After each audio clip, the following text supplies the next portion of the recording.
call me Tuco, sell that cocoa, trapping out the bando scene. I'm popping tags, I'm popping on, so fuck all of your jealousy. I fucked a neither cup to me, I killed all of that pussy G. Call the telly, get a refund, never pay for pussy B. Paper boy, I'm all about that paper boy. Shit so vintage, so you know I had to press the tape. Cause like my voice carries, but you're a little dainty little chick. Yeah, but I carry the rest of the pod, so. True. Boom. But no one can hear you. That's true. I'm just whispering the whole time. I've really seen that Joey Bada. That'd be really funny. Like, you have all the confidence, but no one can hear you. Oh, and you guys don't have the heart to tell me, and like I'm editing the podcast, I think something's wrong with the mic or something. I just can't. Like, that'd be funny. Funny bit idea. It'd be funny if you were in complete fucking denial about how much of a loser you were. But yeah, that'd be pretty funny if that was true. But instead, you have this steely-eyed confidence. Yeah. Well, I think I'm cool because I have a nasty skateboard injury now. I fucked up my wrist pretty hard.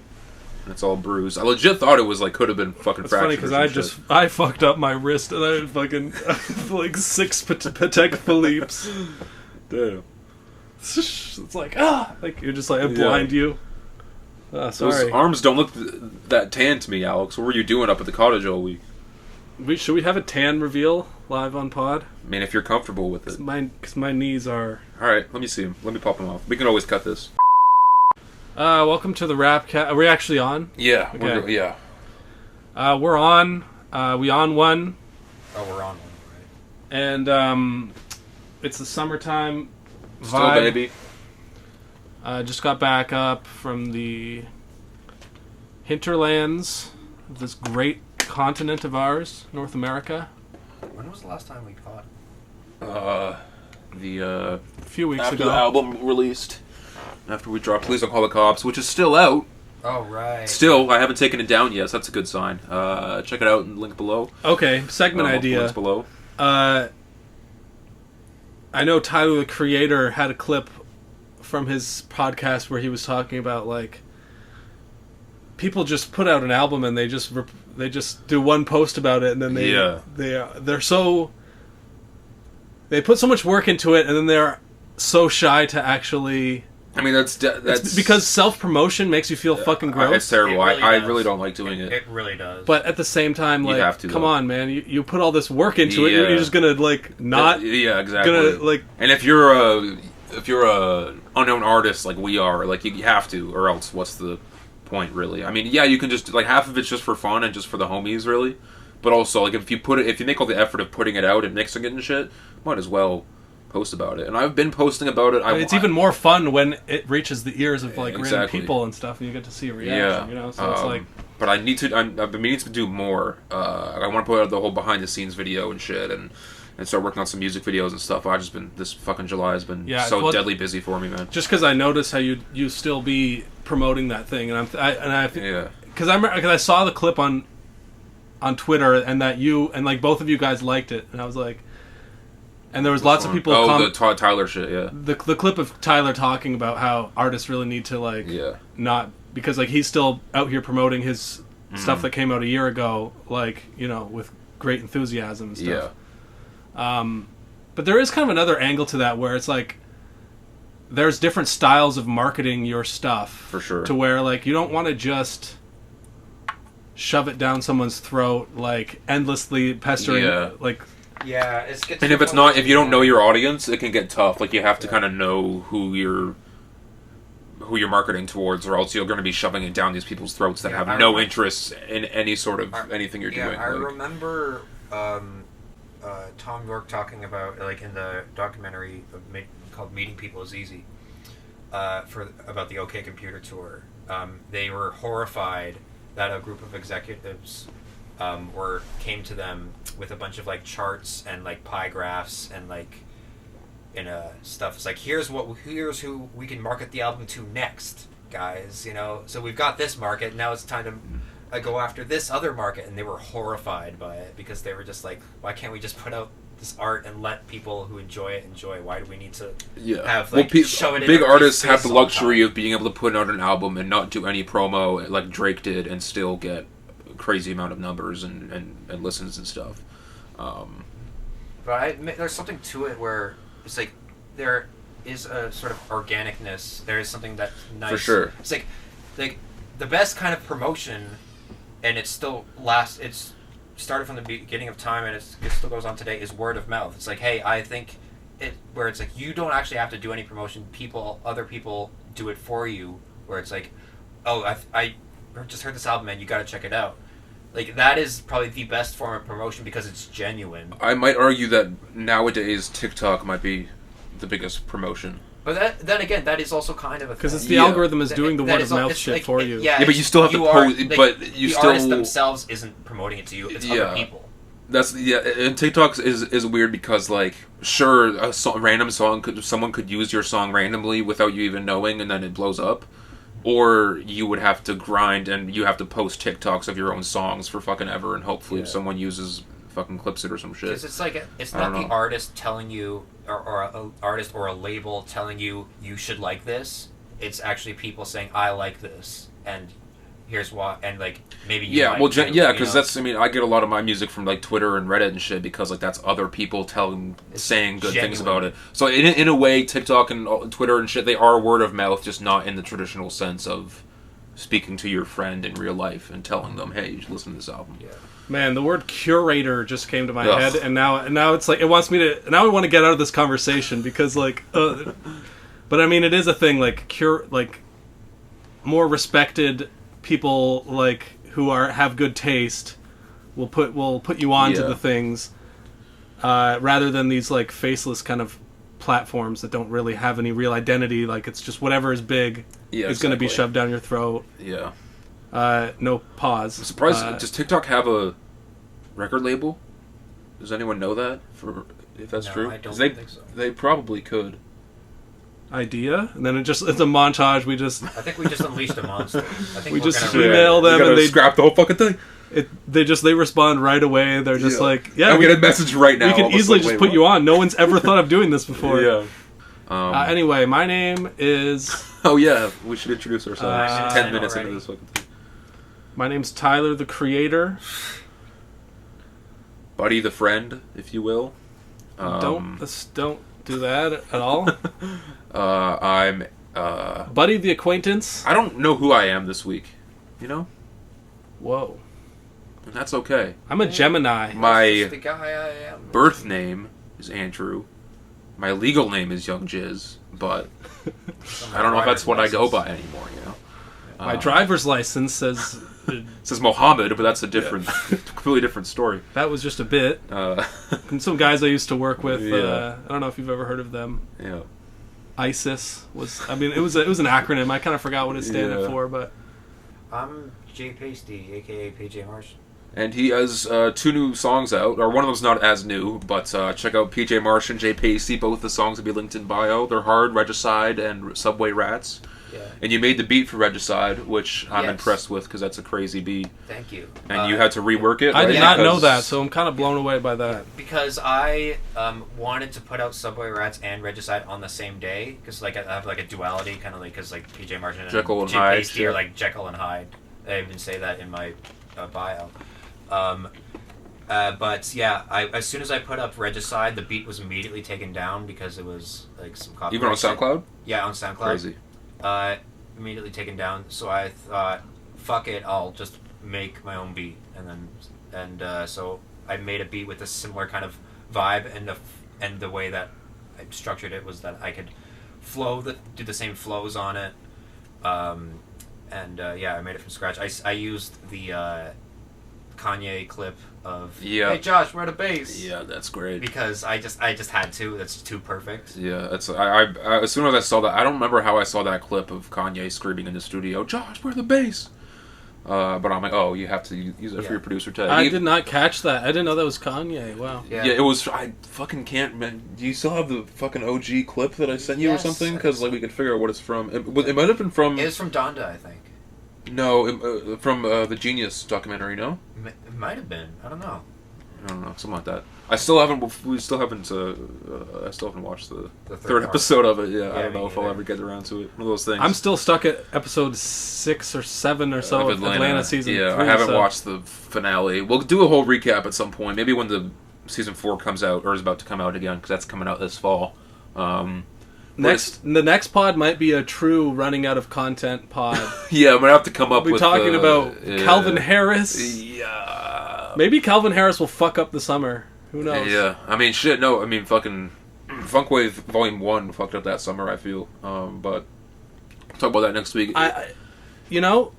Let's talk about music of the summer. Like, right? I feel that there's not much going on right now. Really, that's exciting. Yeah. Beyonce just dropped. That's true. That will probably take over. Like, I don't really care. Yeah, I guess Drake dropped, and Joey Bada. We'll get to a few of the artists, but like, yeah, in general, we're starting to get into the dog days of summer where all the other like good releases they're saving till the end. Save it to the fall, yeah. Or like the late summer era to try to capitalize on that. Does that usually happen? Because I remember last year, Doja Cat, Tyler, and Ski Mask dropped on the same day in like June. And then, did we even get much else that summer? Like, I feel July might be kind of a historically slow month. Vince Staples, true. But like, it was a spotty. It was the whole summer was preoccupied by hype about Drake and Kanye's albums coming out. And then Baby Keem ended up kind of outshining a lot of the other stuff that was supposed to be big. Well, we got a lot of like really big really big releases earlier on in the year, which is kind of more rare. I think it's because people have been itching to release music because of COVID, and like they're not like a lot of the time they were like waiting and shit. And now like a lot of people have released music, and now like there isn't many. I mean, there's still some albums that we can anticipate, but there's not really many on the docket that is like confirmed. You know what I'm saying? So this episode, we're gonna get into a couple of the new releases, namely Steve Lacy, Joey Bada, and Westside Gunn. Yes. Brent Faiyaz also dropped his album, which was long anticipated, but neither of us have got a chance to listen to it. No. I heard it like one time, but my thoughts are not developed enough. So, have you heard the Rico Nasty one as well, or no? No. Okay. Well, we can either save that. I've listened to it like twice, so my thoughts aren't complete quite yet. But we'll see. But in the meantime, we have a bunch of bullshitting to do. Going off a little bit of that earlier conversation about marketing and shit. We can talk about it just for a sec. Corday dropped a new song. It's kind of whatever. But I was more intrigued by the tweet he put out a few weeks ago being like, yeah, I went for a long drive and I listened to The Lost Boy, which was his debut album, and then Bird's Eye View, which is the album that came out this year, back to back. And he's like, yeah, I kind of misstepped with Lost Boy, or with the new one. Like, Lost Boy's a lot better. Like, I'll come through on the next one. And I'm like, that's rare for an artist to show accountability. Like, when do you really and to not have really much of an ego in terms of like, he's willing to admit that the music was kind of mid, and like you never really see that from any other artists, I don't think. Because that's not good marketing. Yeah, but it's like honesty though. Like you figure, like I respect that though. Like, because like I get why people wouldn't do it. Like, sadly, I get why people wouldn't do it, because it's like it's gonna get people to not listen to your new album. But wouldn't it be at the same time, like, if no one's gonna listen to it anyway? Like, it's been like 6 months or whatever, right? I respect it's kind of gone. Just being honest. Like, if Migos were to say like, "Hey, we've been kind of trash," Migos would never. That's the thing. They would never say that. Like, I don't know. Like, it takes something. It takes balls, maybe, to just flat out say that. I think in the vein of like conscious kind of new age rappers that he's in, it's a little bit more. Yeah, if Cole were to say that, acceptable to do self criticism. But I love unprompted self criticism. Like, no one's hating on me. This is just some self thoughts that I had. Yeah, and it's been like 6 months since fucking Bird's Eye View came out. It would come off different if this was in direct response to a bunch of people, like a bunch of hateful reviews a week or two after the album came out. But it's been enough time where it came and went, and everyone's kind of forgot about it, which might be again part of the reason why that he's saying this shit, is because like no one's talking about it anymore. It kind of flopped. He's trying to think about what he did wrong. I mean, the Rapcast didn't give it a great review. Yeah, I mean, roll the tape. I actually don't. I claimed that it was a 7 out of 10, and I keep thinking back to that being like, no, it was no. I was very wrong. It was recency bias. It just came out. It was the beginning of the year. I was excited about a bunch of music dropping, and I was like, yeah, sure. I'll give it a 7. Speaking of giving things a 7 or 8 out of 10 after listening to it one or two times, terrible. But I feel like I have that reaction to like most stuff that is professionally done. That is like, for what it is, though, it's good. Like, and then it's after the repeated later listens. Usually, I realize, I actually really hate this. This is like a 2 out of 10. Yeah, that's the difficult part. One of the difficult parts about doing this podcast is that we kind of feel the need to put out stuff not right when things come out. Like, obviously we want to take our time with stuff like Kendrick and shit like that, but like overall, like even like a month isn't enough time for some of these albums to fully digest them, and we have lives. We can't just listen to music full time, right? But when it's an artist I don't care as much about, like I feel it's much easier for me to listen to it a few times, come up with an opinion, and move on with my life. Yeah. But if it's someone that I genuinely, like I've listened to this Joey Bada album like 3 or 4 times, and I have a pretty solid opinion, I think, but that could change by the end of the year, right? Like, I don't know. And that's also the fact that like in a year, are you still going back to it? Like that is the test of time. Yeah. Is that if you like longevity? You can't really say something's good until a lot of time has passed and then people's really. That's the thing too. You can listen to an album 2 or 3 times the first week or two it comes out, and then have an opinion on it, and then not listen to like anything off of it for months, and then you come back to it and you're like, oh, I was completely wrong about this. This either is terrible or great. You know, like I don't know. Time tells all in terms of the music shit sometimes. It's like when, as an example, it's like when I said I listened to Alexis on Fire's new record, and it was like, this might be their best record. And I still think that was like halfway through the listening to the album you said that to me. Yeah, and I'm like, dude, this might be their best record. And I still hold it. It's definitely up there, I think. But I might have changed. Well, sometimes you get the rare occasion where like an album like gets you right away. Yeah. Do you guys remember the last time that really happened with you? Maybe it was Alexis on Fire for you, but like where it didn't take some time to really fully, not maybe fully appreciate it, but like you hear it and you're like, oh shit, this is great. Like this is I don't know. Honestly, like you could just probably go into the past Rapcasts and like there's a lot of reviews that I have of things where that was my impression. Like, but would it still be your impression of like an album that stands the test of time? Like, I think for me, it would probably be the Kendrick album. Like, as soon as I heard it, I'm like, I don't understand what any of these people are saying about it being bad. I think it's fantastic, like right away.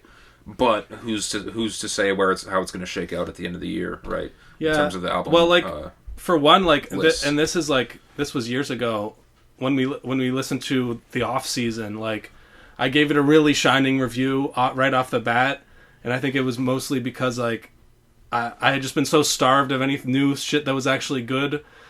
And I was so excited that he was back, and that I finally like really listened to a new Cole project when it came out. Yeah. And I felt like I was there for a moment. Yeah. That was great. But then listening to it years later, I kind of that was last year. That's been a year. Was that last year? I thought that was the year before. No, that was last year. I mean, understandable. Time has been. Wasn't it the year before? Okay. Well, no, yeah, it was like April of last year, right? Yeah. That's one where I returned to it and I'm like, is it really like his best album, or is it? No, it's not his best album. I still think it deserved I think I put it like 4th in the rankings last year. If I were to redo the rankings, it'd still probably be around the top 5. See, if I were to redo mine, it would probably drop a little bit, just because I have more foresight on J. Cole's like capabilities. Right. And like, I still think it's a really good project. But I think that it is lacking in some way that it's hard to put your finger on. But like, it just doesn't quite. I think there isn't as much substance. Like there's like he can rap, but like he's not doing much else other than like just rapping, you know. And like I think like I said on one of the podcasts was like sometimes on these songs he's rapping just for rap's sake, and it's like okay, like he's a good rapper, but like sometimes you kind of want something more. Yeah. Especially now that especially because I know J. Cole is capable of more, and he has great storytelling and stuff. That to kind of not get that is a little bit disappointing as a J. Cole stan. Part of it has to do with like an album feels like an album because it has themes and that I notice things. Yeah. But then upon listening to it a year later, you're like, oh, I remember that theme, but did they actually develop that theme really that well, or was it just, oh, they mentioned the thing in one or two or three songs? Yeah. Also, good albums don't have to have themes either. Like, that's what separates a concept album from an album, you know. Yeah. No, but if it's an album and it sounds like an album, there must be whether it's a writing theme or a musical theme, like there's something that brings a piece of music together, like an album. Yeah, I guess. Yeah, it doesn't have to be in the forefront though. Like, I just mean like how well thought out a concept is something that you need to, that it takes foresight to like really understand. You know, I don't know if what I'm saying it makes any sense, but to appreciate it later, it takes foresight to like. Well, to really understand like how well a theme in something is developed, it takes time to. It takes time because just noticing, oh, this is a bit of a story. He touches on this feeling in this song, and then again on the other one he gives, you know, like. Yeah. Sometimes you realize years later that it actually flows. That it actually flows well, or if it doesn't actually flow that well, like yeah, I mean, and with Kendrick as an example, like you come back to it and you're like, these songs exist for a reason. Yeah, maybe maybe this part is a little bit weird, taken out of context, but since I know the whole story, that's why it's tough to judge sometimes rap music, because like I've said it so many times where like this is a. Like comparing albums, like this is a better album, but this one has better songs. Like that's something that I've said. There's a difference in terms of album. Gambino shit or Earl shit or whatever. Just like and there's singles artists and album artists. There's a difference between an album and a collection of songs. Yeah, but what I was saying before, like good albums don't have to necessarily have a concept. Like Little Boat 1. Like, it's not a mixtape, it's an album, but it doesn't really have, like, a running theme necessarily, other than, like, it being a trap album. It's talking about getting money and fucking bitches and staying with his buddies and stuff. Like, you can argue that there are themes to it, but, like, it's not like it's a concept album, you know? Like... Well, yeah, I mean, it depends on what you mean by concept. Like, there are more basic concepts of music, like just the sound of it, and the personality that comes through. Or just... And, like... but maybe we're playing words with the terminology here that don't... Yeah, I think we're saying the same thing, but it's just... I think we're arguing the little things, but... Getting a little pedantic for the first 10 minutes. I'm going to grab a beer. Gotcha. When I think of concept albums, my first thought is Dark Side of the Moon, like, which has, like, recurring themes and motifs. Yeah. And is about, like, the ills of society as a whole and stuff like that. And that concept... The idea of a concept, doesn't always have to be so in your face. In your face. Yeah, no, for sure. Like there can be recurring motifs in terms of like tonally, or in terms of like the timbre of a certain timbre. Take a drink. The sound of like an instrument sonically. Like, they record it in the same. They all record everything in the same room. Yeah, like, or they use the same effects and stuff like that. Like the like 808s and Heartbreaks was all made with the one like same Ableton. Yeah, and that's but also it like had a theme throughout the album guess. though, and it had there was more than that in terms of concept. Is all about heartbreak. That's why that album endures so much. Is that the themes are very well developed. The writing, the story, and the sound of it. And everything. Plus, the songs are good on their own. Exactly. So it's like, with that one, it's like a fucking bullseye. Yeah. In terms of what Josh was saying about stylistically being more of a concept, like fucking Silk Sonic's album last year. Like, yeah, each song was kind of about different stuff, but like sonically, they were using the same kind of sounds. It was the same. The theme was that it was the 70s shit. Like, it's not necessarily lyric-wise. You know, it doesn't have to be... Like, it doesn't have to be telling a story necessarily for it to be a concept album. Yeah. I think is what I was trying to say. Right. But also, not every good album is a concept album. When you think of, like, Kid A as, like, a masterpiece of an album, I think, like, that album takes you on a journey. Like, it goes, like, there's, like, super high highs and super low lows, not in terms of quality, but, like, it's, like, emotionally. There's, like, a lot of, like, ups and downs. It takes you on a ride. And, and like they use like so many different instruments and techniques and things like that. There's a whole like string section in one song. There's like it's in How to Disappear Completely, and then in Idiotech, it's all like some anxiety-driven electronic freak out and shit like that. It's like it goes places. It's like people could say that it's all over the place, and I think that's what people said when it originally came out. But as like the years went by, people have realized it's a masterpiece. And we could make Josh's own Radiohead podcast. Yeah, absolutely.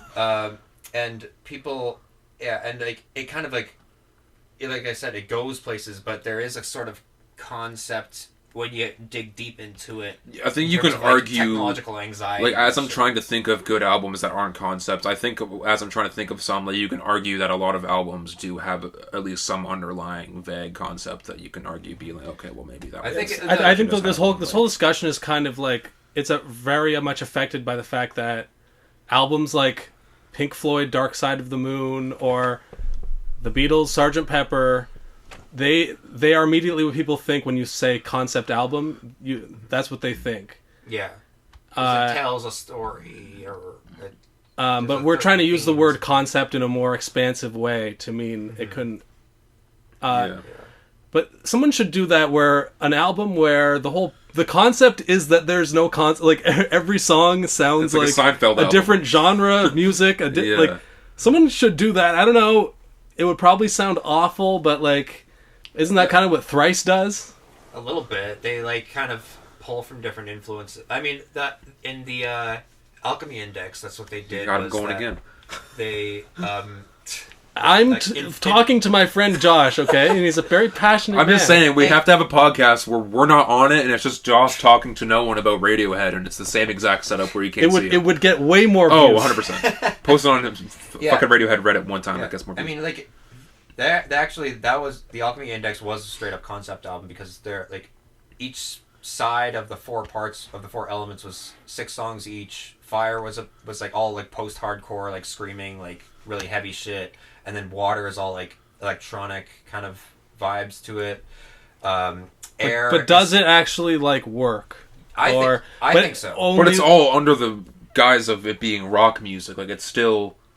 Like alternative kind of like it's like I think what Alex was saying is like almost like, genre jumping. Yeah, it's one of those things like if it exists in the world of experimental genre jumping shit, then it can be successful there. But I'm saying like I don't think you can. If fucking Drake put out an album where every single song was like sounded different and was about something different. Yeah, I can't really imagine a smooth jazz. I guess he did that, but it just calls it a playlist and not an album. Yeah. Like that's fucking. Not necessarily, because there were a lot of songs on there that did sound kind of similar. I think it would take a certain type of artist that has a bunch of different musical chops to like do. But that's the thing, an album, a 14-song album where every song is different, that's fucking almost impossible, I would think. But there's way more than 14 different types of distinct styles. But like, can you name an artist that might be able to do that? Like, I don't think so. I can't imagine a smooth jazz song right next to a hardcore techno dubstep song. Maybe I could have seen... It would just sound wrong. I could have maybe seen Mac Miller in like 10 years do like an EP of like a bunch of different fucking styles of songs, but like a whole album,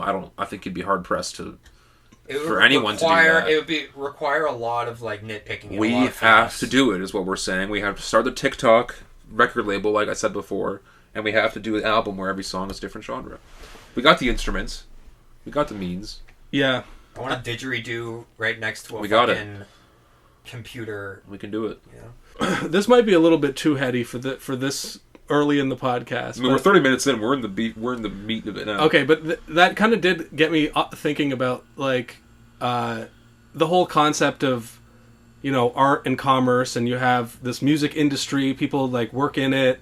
They make music that are not necessarily like the true free spirit of the artist. Like they're just kind of doing their job, like giving you exactly what you want, and how, you know, like.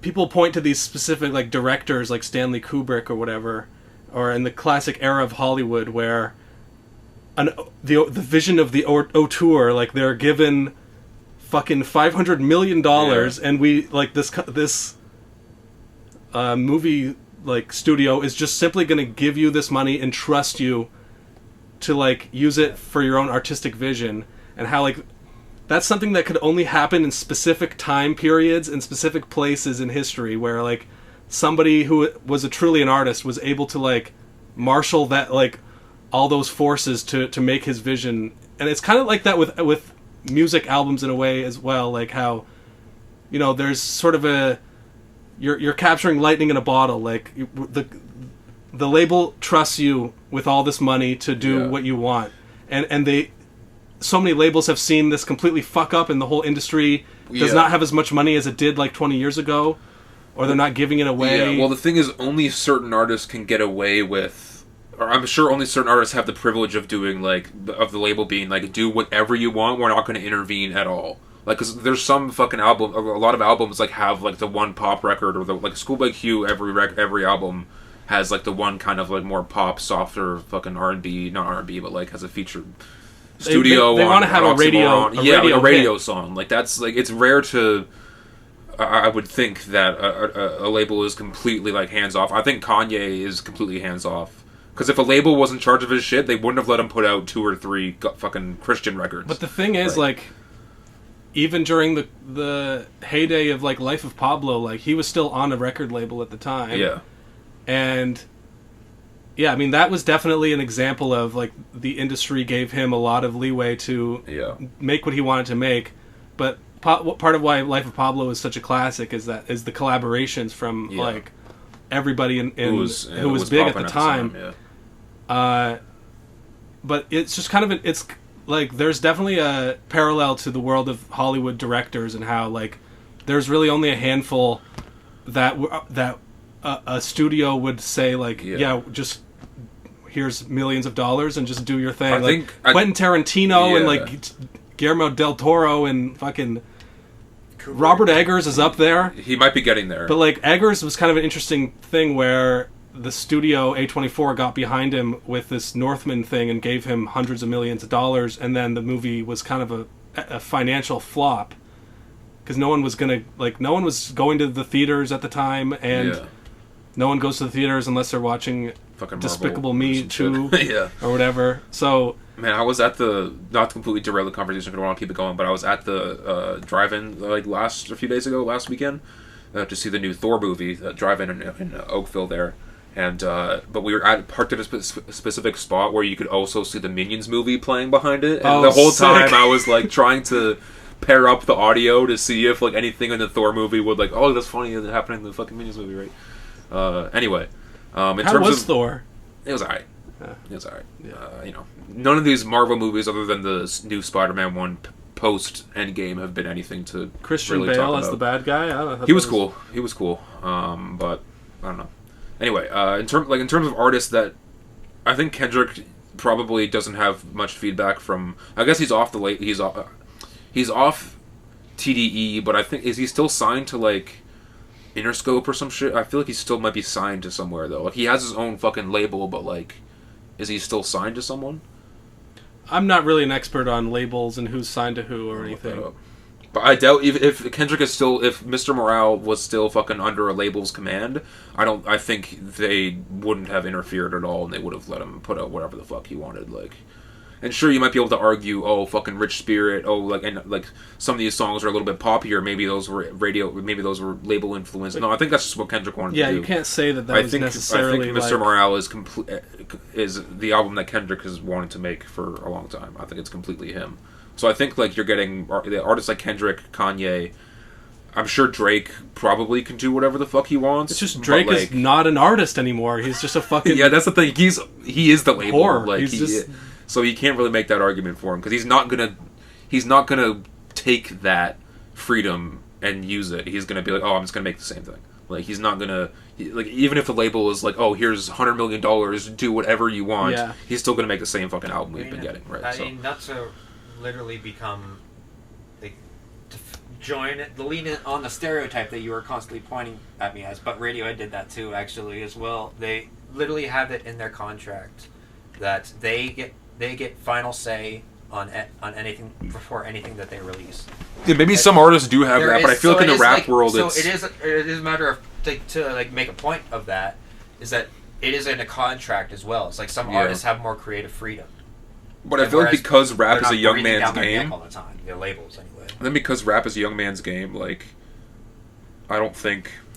I think it also has to do with the fact that music is a game, or like the music industry or the rap game or whatever is part of this whole music is about the live shows as well. So you need to be able to sell it to a crowd of hooting rap fans. So there always has to be like a commercial viability to it if you're gonna like go through all this effort of touring. That like if you're a certain artist on a certain level, you don't have to rely on that.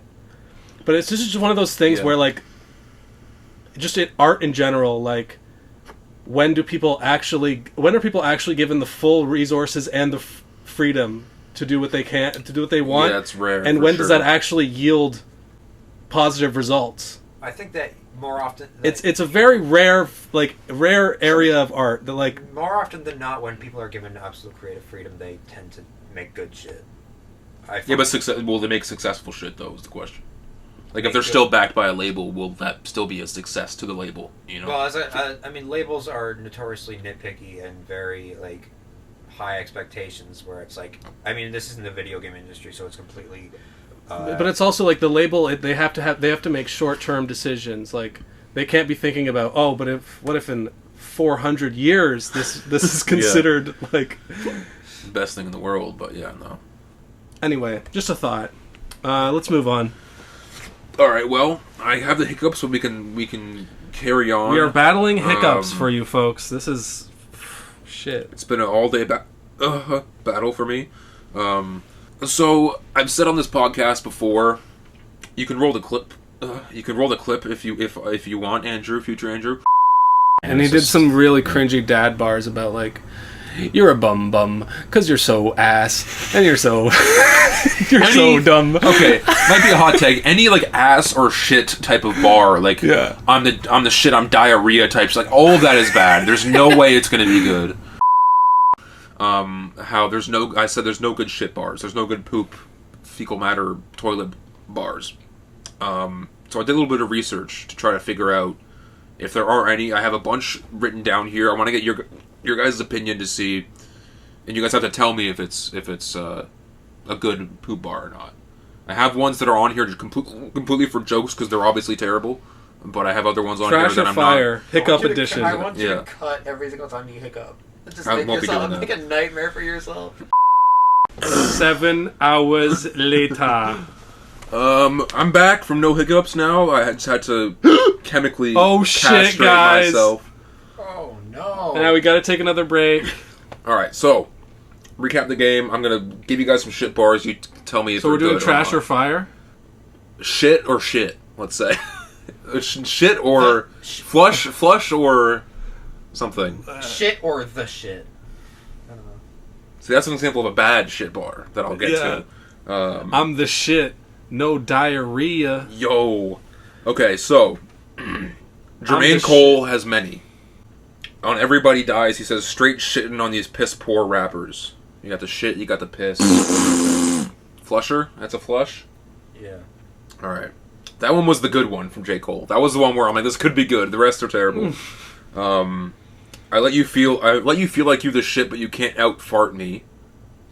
He says on Dollar in a Dream 3. That's funny in a bad way. That's bad. You can't out fart me. No, that one's like that's like the worst one. That pissing one reminded me about one of the all-time cliches of I had no pot to piss in.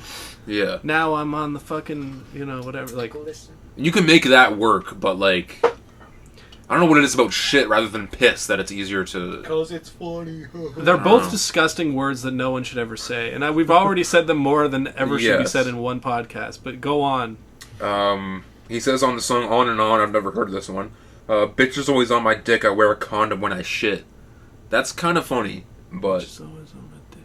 I wear a condom when I shit. Like if Two Logs were to spit that might be kind of fire. I don't get it. I don't know. And I don't want you to explain it either. I can't say. Like, okay, never mind. Just like running through that simulation in my head real quick. No one wants to hear those words coming out of my mouth. I'm on that shit as if I were the flies. Saying he's, you know, Yeah, you get it? I mean, it's better than. No, it's saying, terrible. I'm laughing saying, because it's bad. It's still. So far, these are all terrible. Do you have any bars that are actually like some? All right, I'll go move past the J. Cole ones because those are all. And there's but folks, there's 30 more that we can. I have many. J. Cole is honestly like per capita like one of the corniest rappers in the game. Fetish, I think. No. Like he's a good. I just mean like as far as all-time output. Like if you really start to like a lot of his earlier shit. If you quantify the level of like bars, yeah. Like on his newer shit, the average corniness though, as much. It's a much lower percentage now. But if you were to like, that's bold saying. That's a bold. From a lot Lil Wayne has fucking way more shit bars that I'm going to get into here, but per capita he's less corny because he just has so much more material. So yeah, he has so much more shit. On Glory, he has 2 of them on Glory, which is the first song that got me into Wayne. Holy shit, I'm the holy shit, I'm God's manure. I like that. That one is like that one was funny to me. I liked. And holy shit, I'm holy. It takes a new direction. He says, "Holy shit, I'm the shit, porta potty Tunchi." I like that one as well. I'm not into that. Okay, this one's more elaborate on a song called Holla at a Playa. Okay, baby, I'm the shit, so can you bring me some tissue, air freshener, but bitch, I'm fresher. I can get your girl to come and kiss me on the pisser. Thoughts? Yeah. That's not really... He's getting into the details of it. No. It's again, it's another shit piss bar. I just don't like it when people call the toilet the pisser. Bodily fluid. Also, I think it's a dick. Some more terrible ones here. I'm poo-poo, meaning I'm the shit on you turds. Probably the worst one here. Dear Mr. Toilet, I'm the shit. Yeah, that one's terrible. Okay, what about this one? My stomach hurt and my shit is dropping real soon. His stomach's hurting. Like his he's talking new about his shit, album. like new music's coming soon. All right. That one's not like inoffensive. I'm not mad at that one, but like. And on a song, there's a few on the song called shit. There's a song called Shit Stains he has, which I'm unsure if it's a whole song about shit bars. I didn't actually listen to it, but there's a few on here. The worst one being, yeah, I'm on the shit like a fucking maggot. Gross. He says here on a Meek Mill song, the world is an asshole and we the next big shit. That one's not terrible to me. I'm starting to lose my sense of like what's good yeah. Well, this is the classic one. You're saturating it with so much. Like I'm just I don't even know how so much shit process. I'm getting rid of the ones that I know are terrible. How to digest all this. Nice. That's a good Thanks, reference. Guys. I'm a professional podcaster. This one is kind of a classic one just because it's on a great song. See You in My Nightmares. You think your shit don't stink, but you're Mrs. P.U. I mean, I guess like that. Like it's a good song, but it is a bad bar though. I would say Mrs. P.U. What does that mean? Does P.U. stand for something? You don't know P.U. as in like something's gross. You go, yeah, no, I know P.U., but like what does it stand for? Like like what's the actual bar? He's saying she's Mrs. P.U., but like what is like? Because she stinks? Like, is that it? Like, further research needed. Yeah, I was meaning to genius that one, but I didn't get the chance. Wait, what song is that from again? That's See You in My Nightmares, Kanye West. You are Mrs. P.U. This is probably the best one. Maybe the best shit bar. I mean, that's a good...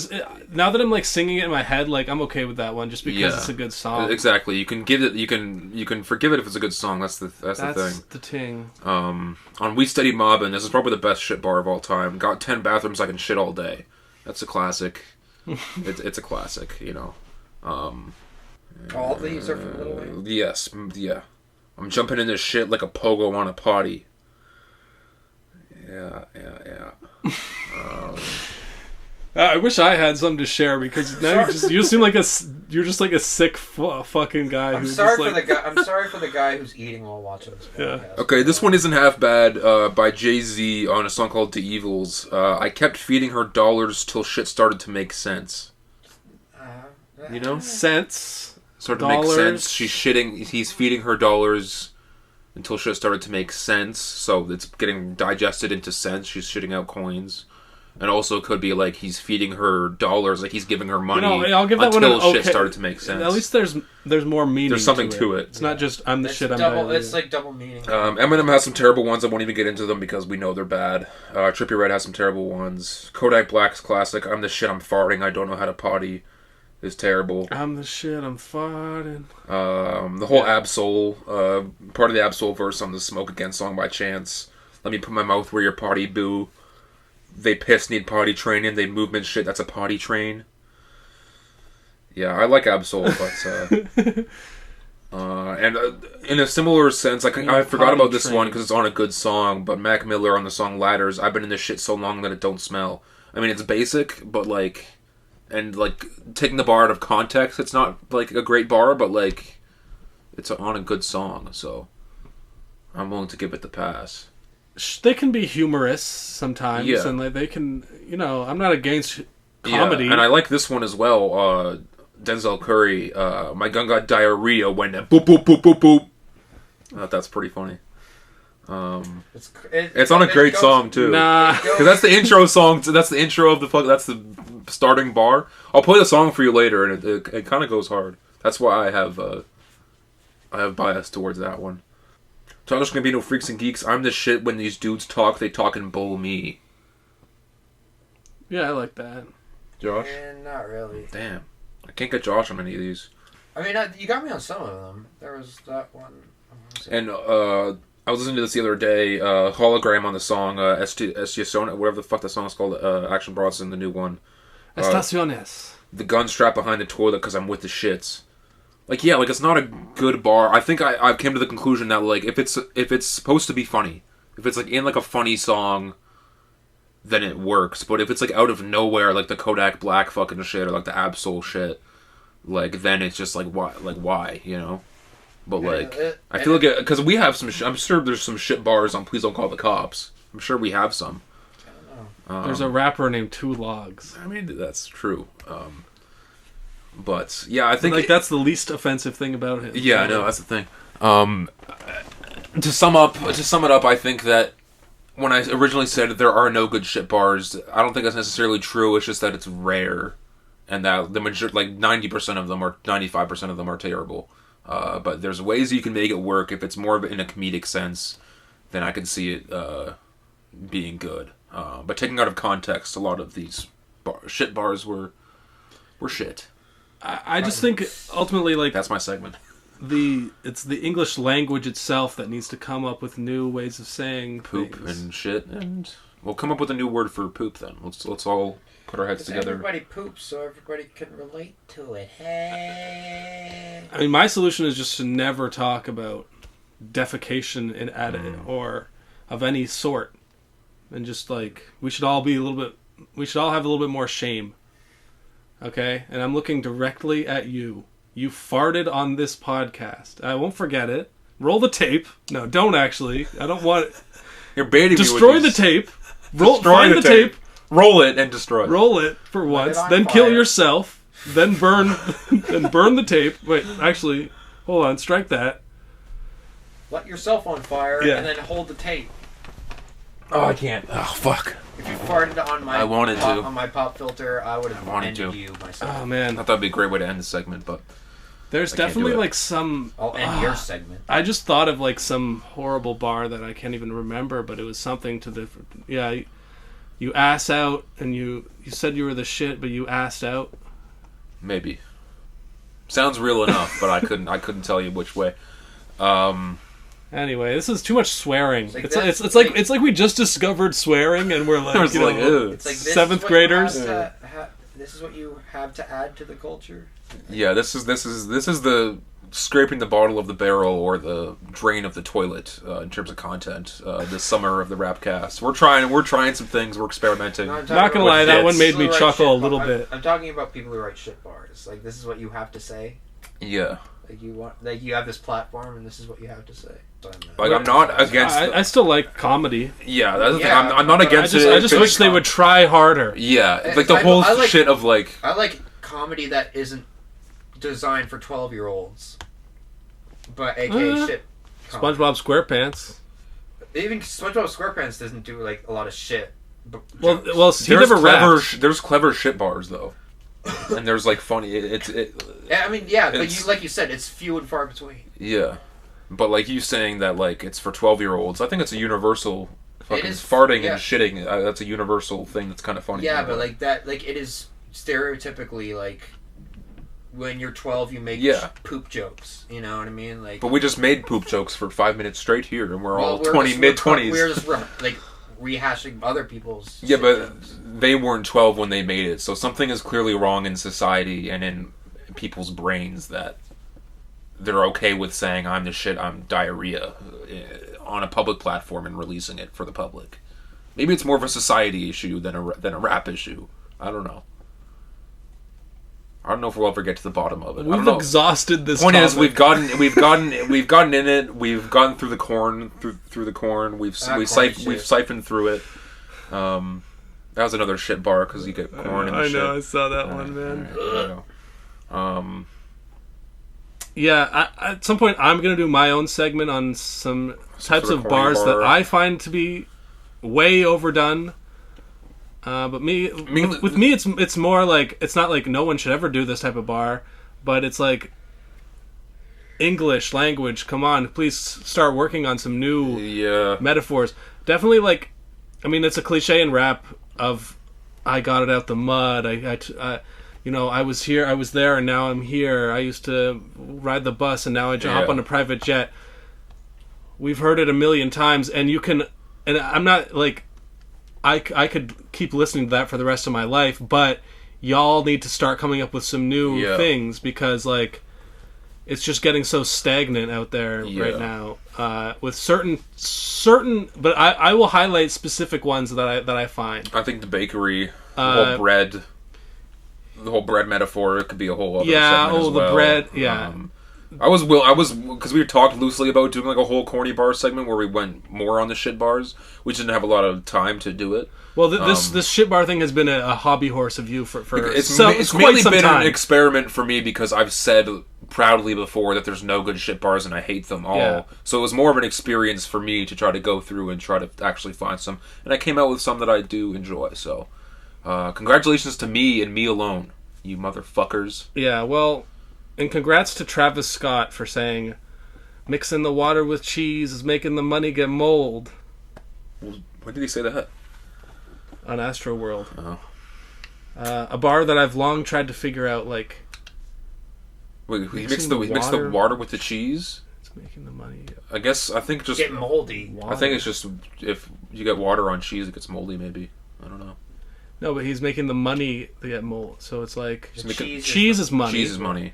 Water is like diamonds, or like, I don't know. Pussy. It's pussy water. Pussy. I don't know. It's something. I don't fucking know. It's Travis Scott. He doesn't fucking know. Because the pussy gets moldy unless you put money into it. The pussy gets wet, and then I don't know. Or something like unless you spend money on your girl's vagina, it's going to fall apart, and it's going to get loose. It's like a vending machine. That's just sick. I would never say that, Joshua. That's sick of you to say. Pussy like a vending machine. Also, okay, commenters. We've been having a discussion about. Okay, maybe let's hold on. We've been having a discussion about.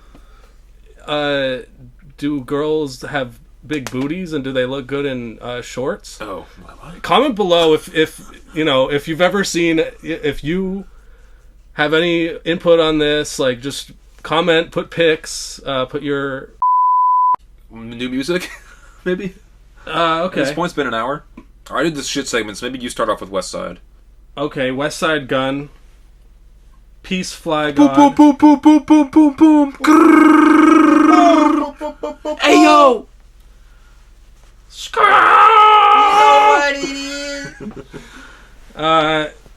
Yeah, he dropped out another album called Peace Fly God. Sounds like every one of the other albums he's made. Continue. Yeah, it's more of the same, but I would say it's high quality. It's good shit. It's not on the same level as Hitler Wears Hermes, which is much more like full length kind of project, more features. This is more of a mixtapey type style, or a little bit, because I hadn't seen much promo and stuff, so I think like I saw something on Twitter being like, this is just like the warm up to like the next like proper album, so I thought it was kind of not as like a full length proper album. But I didn't listen to it. My three word summary is messianic, trap, chic.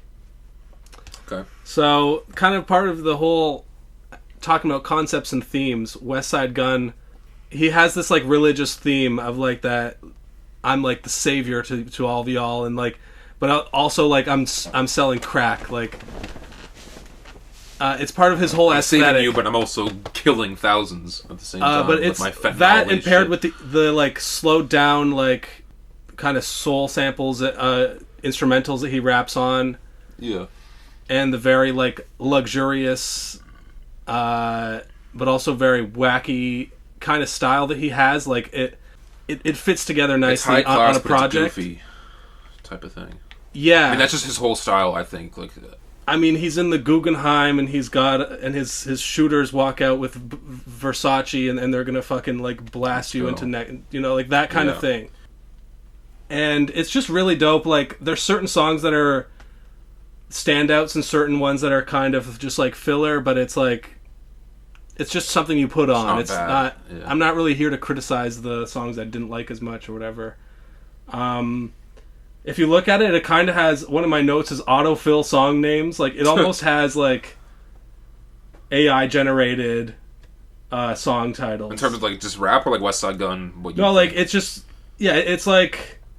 I love how the AI-generated image thing is so, like, 2022, because it's like... We've reached this point in culture where a lot of stuff just seems like it's everything else before it, regurgitated and put through a computer and then back out. Okay, I'm looking at it here. Well, then you can't guess. Yeah, I can't get. Oh, some of these aren't. That's not that autofill. I guess I can see where you're coming from. Ritz Barlton, Jesus Crack, big ass bracelet. Yeah. Some random fucking people I don't know. Bobby Roode, Derek Bowman. These fucking like wrestlers or something like. Well, Ritz Barlton and Derek Bowman. Those are both words that start with, like, it's Derek Coleman, like, it's a... with the B. It's a blood thing. Yeah. Horses on Sunset, I like that one. Yeah, Jesus Crack is, like, it's an 8-minute song. Oh, Jesus. Crack. It's exhaustive, it takes its time. Like, this is kind of stuff, like, if you have the patience to where you're already into it, you're gonna love it.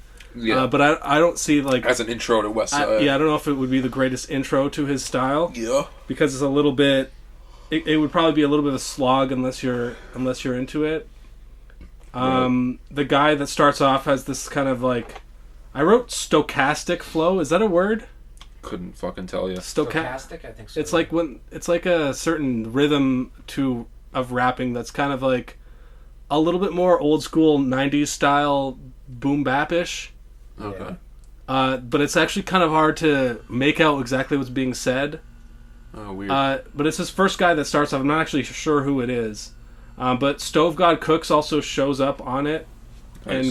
And he's on a lot of the songs and actually brings a lot of like his sense of humor to it. And his voice is a little bit more... It's less grating than Westside Gunn's, so it's nice, a good... Nice change of pace to have someone else in there. In the mix.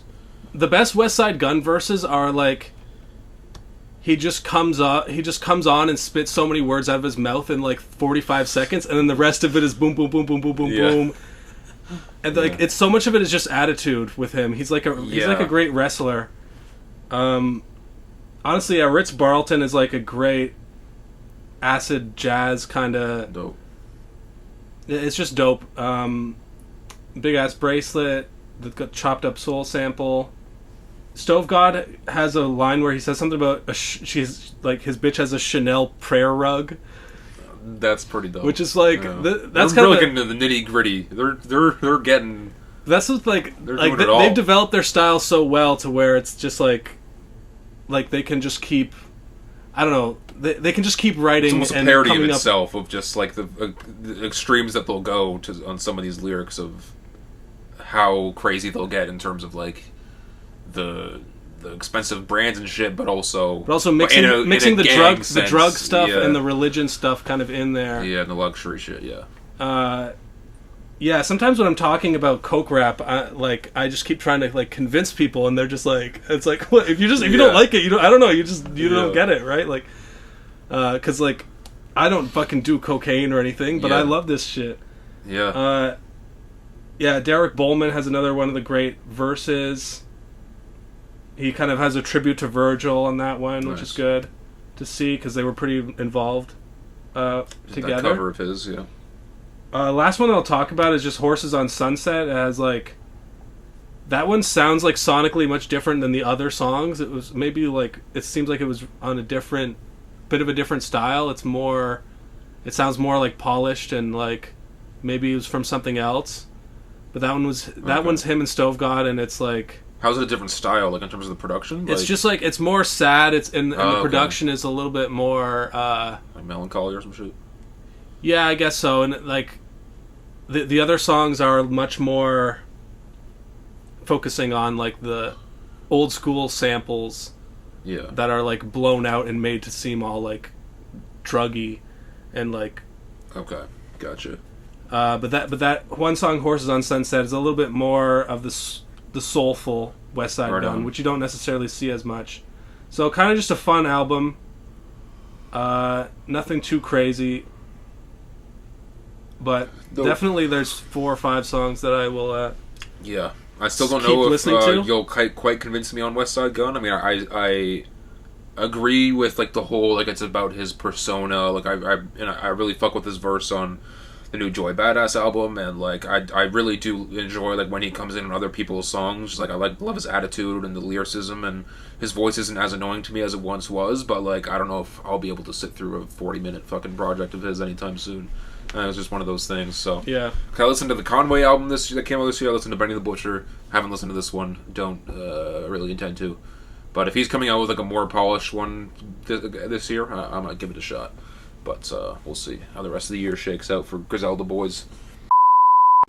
Joey fucking badass. Joey fucking badass. Joey fucking fat ass. Joey fucking fat ass. Best thing he's ever done in his career. Hey yo, I'm the shit. I take so many poops on these mics. It's like I'm fucking in the bathroom when really I'm in the booth. I got a scat fetish. Shit. Please don't take that out of context, ladies and gentlemen. I do not have a scat fetish. I took a poop in Brooklyn. That's good. No, see, if you have the confidence, if you have the delivery, it can be good. You know. It was my stochastic flow. Oh God. This episode cannot be called stochastic. I can't even fucking say it properly. You probably can't even spell it. No, I cannot spell it. So it won't be called that. You better learn. Man. Joey Badass. It's been a while. 5 years since he's dropped. We've talked about him a bit on the podcast before when we did our whole album assignment bit, where I had Josh listen to it for the first time. 1999. And yeah, I think 1999 is one of the greatest mixtapes of all time. I think Before the Money is a fantastic album. I think All American Badass is pretty good too. It's not as good. I think lyrically on that album in 2017 he wasn't. It's just not as lyrically dense as his earlier work. I listened to that one earlier today. All American Badass? Yeah. Yeah. And it's definitely pretty good. Like, it's pretty good, but you can put an album together. Yeah, and it's a good concept. It was in the wake of a lot of and this was 2017, so it was like a lot of political energy at the time. Yeah. Trump era, freshly Trump era of America. Yeah, and I think he does it justice. There's a lot of songs on here that are... America is spelled with 3 Ks on this, okay? Politics, much? And the album, the CD, I'm not sure about the vinyl, but the CD... It's got an American flag. Comes in a fucking cover there. And it's the American flag, but like fucking in the style of like the red and blue bandanas type shit. So definitely, not shy with the political concept there. But as far as like the politics, like...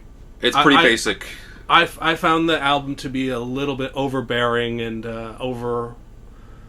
overwrought, like with its political stuff. Yeah, it doesn't always hit, but like he definitely is an inspired guy that has a lot to say. It's not a perfect album. I think his earlier stuff is definitely better. And it's been 5 years, but he's put out some singles and some tracks and some features and stuff. And he put out the Beast Coast album, which was him and Flatbush Zombies and Pro Era and shit. Ever since then, he was on Mr. Robot. He was on Mr. Robot, and then he kind of disappeared because he was like, oh, he's into acting now. He was on a fucking one of 50 Cent's fucking shows. I thought you were about to say one of the 50 Shades of Grey. That would be crazy. I mean, he might be. I haven't checked his IMDb. But yeah, been a long 5 years, been itching for a new Joey Badass project. It's here. It's 2000. It's a sequel project to 1999. Already, I was a little bit worried because I've said before on this podcast, sequels, I'm a little bit worried about just because it's rare that a sequel lives up to its predecessor in terms of music.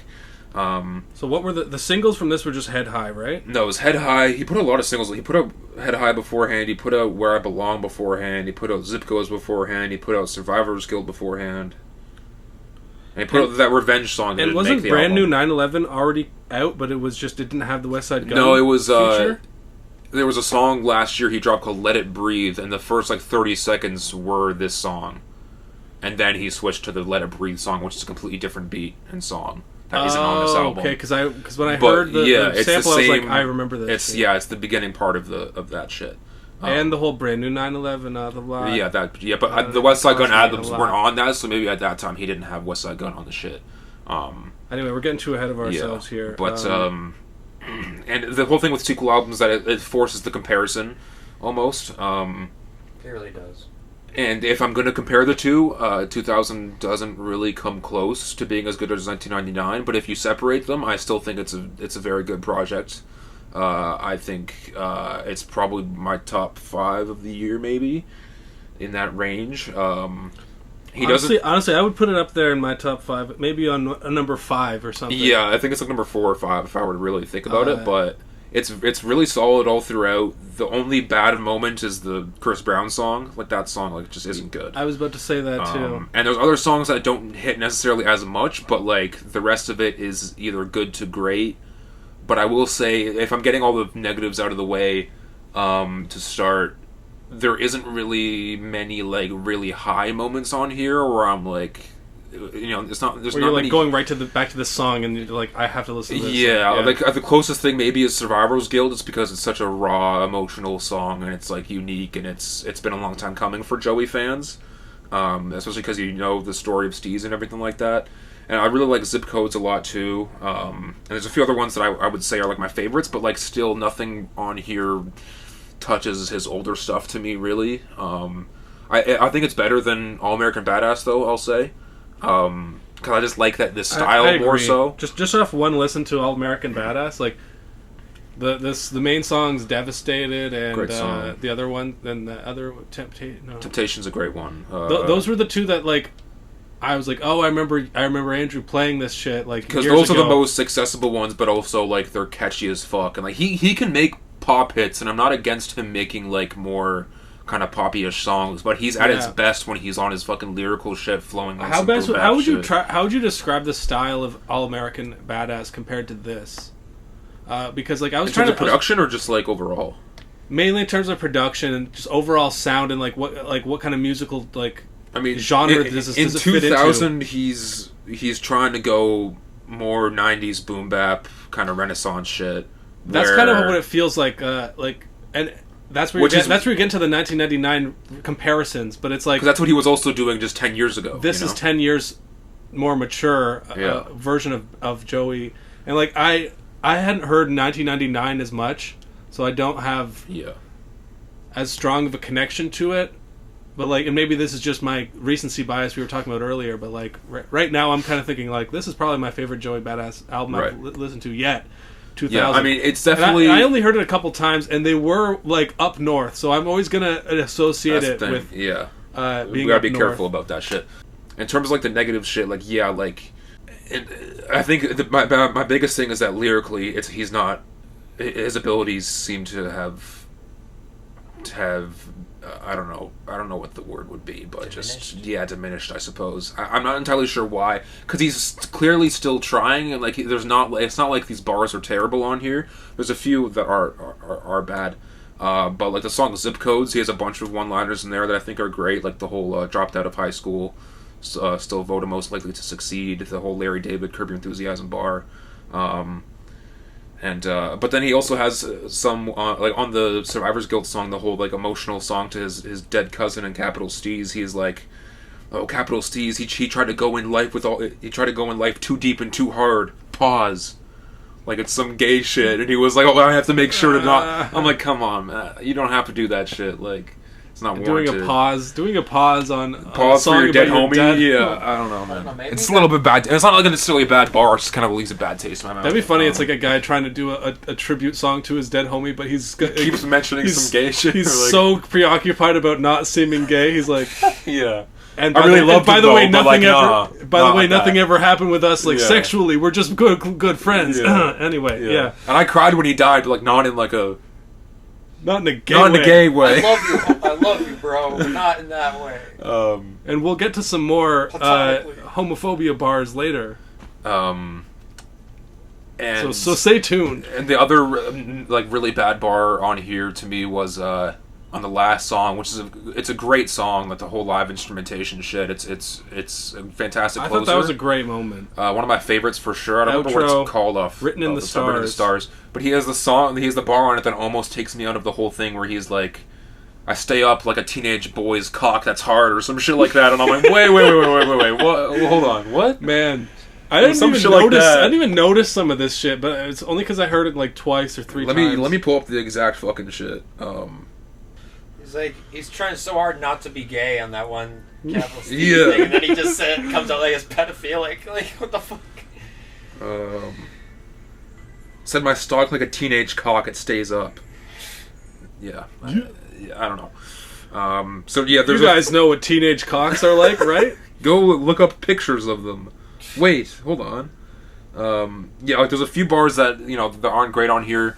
And there are a few bars that are great on here, but generally it's kind of just like middle of the road, like, look how far I came, I got this fucking new fucking 9/11 shit, like, my daughter, rest in peace, Capital Cee. Like, it's kind of like, it's just not that. I feel like you're being a bit negative, like, I mean... maybe just lyrically, I think have more of a high standard, but like I thought the lyricism was generally pretty good. Like aside, like it's not bad. I think it's a case of like you haven't really listened to some of his older shit where he was like more similar to MF Doom with some of his fucking metaphors and some of his shit where you actually have to like think about it. Yeah. More so, where this is pretty much like you listen to it, you hear it, you don't really process it. I really liked his bar on one of my favorite songs was "Make Me Feel," the second song. Yeah, that's a great one. And his bar about brand new Prezi, call it Joe Biden. Yeah, kind of like even though it's a simple bar. Like, he has bars on here, but it's just not the same types of bars. Like it's not, and I mean, I guess that's kind of the point is that of this album is that it's been 10 years. He's more solidified in the game. He's not the same person he was, so it makes sense that this isn't quite. He's not really at the same place lyrically that he was, and especially because it's a. But, the thing is, it's a sequel, so you kind of have to compare them to an extent. But I will say he did a fucking Ask Me Anything on Reddit, on the Hip Hop Heads Reddit where I frequent, the other day, and people were asking him about some of this shit, and he said at one point, like, it is and it isn't a sequel. Like, it's more of a spiritual successor because it kind of just more shows, like, more so the growth and how far I've come, and it's more of an homage to that time rather than a true sequel. So it kind of made me feel a little bit better about lyrically his kind of step down in terms of and that's the thing. It's not a surprise because All American Badass also isn't as on that upper echelon lyrical shit as his earlier shit. I think it was just like 1999 Summer Nights before the Bunny. I do remember, while researching 1999 for the assignment, him saying. He called it 1999 because that was like the precipice of like, oh, that shit's about to change, you know, like this was like the turn of the millennia, this is a big deal, you know, like, and it's like this is the last bit of like the 90s generation, him kind of being the new renaissance of that kind of shit. And then 2000, and this is like 1999 was the like the turn of the millennia anxiety kind of like thing, anticipation rather. And then the 2000 is like, okay, now that we're here. We're here like, now. We're here now. So it makes sense, I appreciate it. It makes that kind of... We're about to come up, we're here. Yeah, it made me appreciate it in terms of it being a sequel to 1999. It made me not really compare it as much. But just in terms of sake of argument and getting rid of the negatives, I'll say lyric-wise, it isn't as strong as some of his earlier stuff. It's crazy how 1999 as a year is remembered so vividly for like the movies of the time, the music, the whole everything. And 2000, the year 2000, name a single thing that happened. Finding Nemo, maybe. Probably not even. Like Kid A came out in 2000. Gotcha. Doesn't count. It would not be the Rapcast if Radiohead was not mentioned for like the fourth or fifth time. Something like that. Look, I'm borderline autistic. All right, leave me alone. We're all autistic. Apparently, I was talking with PEI, but I probably should bleep her name because you might not be comfortable with that. But I'm gonna talking with a friend. Increase the audio. Talking with a friend in PEI, and she was saying how apparently ADHD is like a slight form of autism. Well, yeah, the scale. On a scale, it's more of like high functioning kind of autism. So apparently, I'm on the scale, but I'm on the scale. You know, I'm coke. I'm messing around with coke. I don't know, man. I'm trying to come up with trying to get something going. You gotta hear this new coke rapper. It's like I don't know if you'll understand what he's saying, but like this shit is like spiritual shit. Like, man, I would be a terrible coke rapper. I'll say that. Yeah, my brother has ADHD, so you don't see me fucking prayers up running. For, you don't see me running around every podcast in town, screaming from the rooftops. Yeah. Yeah. Back to the Joey album before we get too sidetracked. That's my negatives. The rest, other than that, I only have good things to say about it. It's great hip hop. It's really easy to listen to. It's inoffensive. It's crazy to just say this is great hip hop after all that. Like, well, that's the thing, because the lyric. My really only big concern is the fucking Chris Brown song, and lyrically, it's not as good. But there's so much more to hip hop than lyrics, as we know. Flow wise, he's probably better than he was. Beat selection is still fucking there. The beats are crazy on this. To get a little bit more specific, features are great. To get more specific about, and this is something I want to do in general with talking about rap, where we get more into the writing style and like what makes something good or bad. Like, I feel that one thing about Joey Badass is that he's very good at doing a verse. Like, not necessarily every lyric is so well thought out, but in a verse he packs in everything that you need and tells the story of his life in every verse.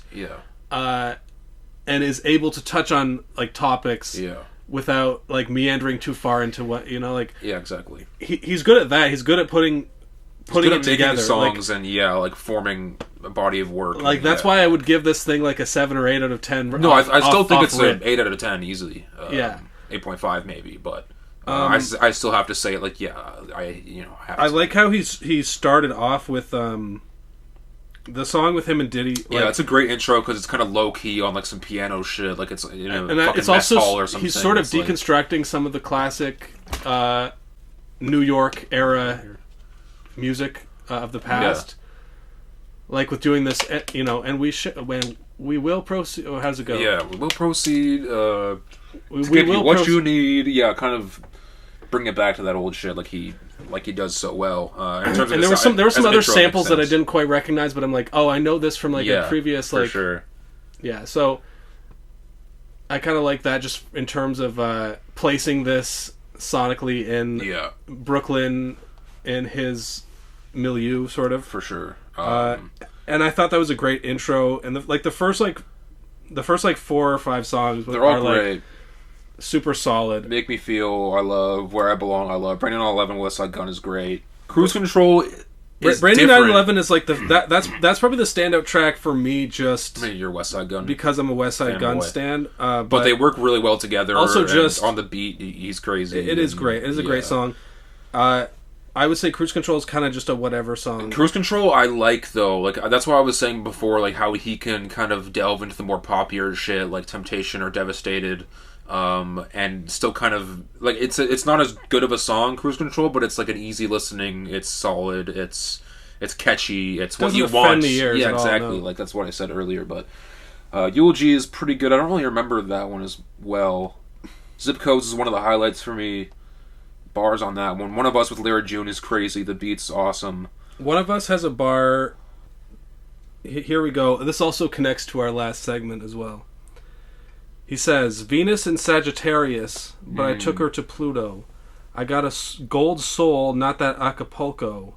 She throw it, I'ma knock it out the park like Albert Pujols. Albert Pujols! Albert Pujols. I did not connect it until you said it for the second time. One of the funniest baseball names of all time. Is it spelled It's not spelled Pujols. Well, it's Pujols. Okay. Like he's not at all. He's a Dominican guy, I think, or something. Yeah.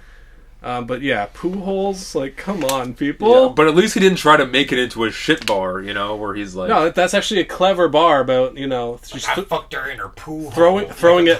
She throws it like as she's throwing it back, but it's also like pitching. Yeah, exactly. Yeah, and it's not. He's not saying the words poop or shit. Like it's it's like it's saying poo hole, but it's not. Yeah, it's. And it's also like every single sexual baseball metaphor has already been made by Jerry Seinfeld in that one bit that he had in the 90s. So like this is very tread upon ground back for art, shit. But he managed to find a new angle on that one. Dude, is 1999 all a clever reference to Seinfeld? Yeah, exactly. He's Wale before Wale. Yeah, Welcome Back is not good. Joey Badass is kind of similar to Seinfeld in ways, which you can watch video essay that I will be making on my own channel. And shit on fucking Mr. Robot. He like throughout the show, Joey Badass' character is like Seinfeld's the best show. He like loves Seinfeld. That's one of his character traits. And I don't think that was in the script. No, it might not have been. I wouldn't be surprised. Joey Badass is the type of actor that doesn't read the script. No, this is my character. Exactly. Like, fuck you guys. Show Me is great. That's a highlight for me as well. A little bit more of a love song, but very good. Want to Be Loved with JID is really good, but JID kind of outshines him, I feel. Head High is great, Survivor's Guilt great, Rhythm and Star's great. Yeah, a lot of great songs on here. I thought Survivor's Guilt, like we agree that is a really good song. I thought it had a interesting bar about how this... So, like, what's the story with the Capital Steez guy? He died. So, him and Joey, we kind of came up together in high school. And he's on a lot of classic tracks. He's on, I don't know if he ever had an official album that came out. I'm not 100% sure. I haven't actually listened to much of his solo music, if it's out there. But there was this album that he passed away in 2012, I think, like the day before New Year's. He committed suicide. He jumped off a roof. Oh wow! He was dealing with some mental shit. He mentions in this song how they were super into the third eye shit, and like they took a bunch of acid when they were kids and like mushrooms, and they were like really like on a different spiritual level. And Joey was kind of trying to take a slower route with it, and Capital Steez was really kind of getting into it fucking head on, and I guess went too far with it and fucked up his mental, and he couldn't quite recover from it. Is kind of the story that I gathered. But further into that, like there was supposed to be an album that called King Capital, I think. I don't know if he was working on or had been finished, or I don't know what the process was of that, but I think it was left up to Joey and Pro Era to finish and put out, but like his Capital Steez's family was like not about it, kind of, and like we're trying to prevent it, and it's still not out, and it's still like I don't know if he's really said any this is the closest thing we've gotten to an update from him of just like he was in the song he's talking about like just how he's talking with his family is like, hey, I want people to hear his music. Like that's at the end of the day, like he deserves his music to be heard. That's what he would have wanted, type of thing. I just thought it was interesting because they had a bar kind of about like, you know, this guy, like his friend had like issues with mental health, but like this was back in 2012 when no one had talked about mental health, and now things are so much different now 10 years later. No, for sure. And I thought that was kind of an interesting fresh angle on that, just to comment like how the floodgates are open now on mental health discourse, and it's like for better or for worse, like we'll see how it turns out. But that's another angle that I kind of had on Joey Badass just from listening to his American Badass or whatever is kind of how the limits to his kind of like revolutionary political conscious kind of lyrics, to where like he can only offer you so many solutions and tell you to take up arms against the government and stuff like that. Like he can only do that because really like it's not up to him to.